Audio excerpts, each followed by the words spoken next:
एकदा येईन तुमच्याकडे। भाजपचे नेते राम कदम आहेत आपल्या सोबत। कदमजी, आपण बघतोय सध्याची एक मोठी घडामोड साधारणपणे राजकारणातली, कारण उद्धव ठाकरे राज ठाकरे यांची पुन्हा एकदा भेट, बैठका सुरू आहेत आणि युतीच्या चर्चांच्या संदर्भात सध्या चर्चा होतीये। नाही, मला आता तुमच्याच प्रतिनिधींकडून कळलं, मी प्रवासात असल्यामुळे मी काही बातम्या पाहू शकलो नाही। पण एक काळ असा होता की भले भले केंद्रीय नेते मातोश्रीवर येत असत, पण स्वतःच्या अहंकारामुळे आणि मुख्यमंत्री असताना ज्या पद्धतीनं खिचडीपासून औषधांपर्यंत जे हाणून पाडलं, तर त्या सगळ्या गोष्टीमुळे आज अशी वेळ आली की आज त्यांना स्वतःला लोकांच्या दारोदारी जावं लागतंय। हा पहिला मुद्दा।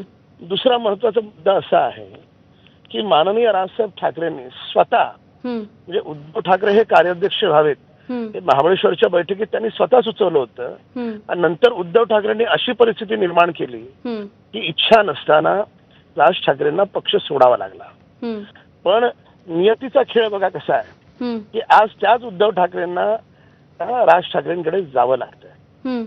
पण भारतीय जनता पार्टी किंवा महायुती म्हणून विचारात विरोधी पक्षांनी कुणी एकत्र यावं न यावं हा त्यांचा पण योग्य नाही, पण कुणी एकत्र आलं तरी देखील मुंबई महानगरपालिकेवर महायुतीचा नामाच्या आधारावर फडकेलं।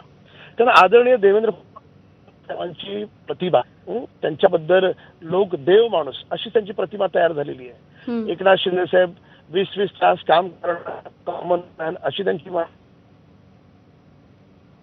भेटणं काम होत असेल तोंडावरनं अशी त्यांची प्रतिमा आहे।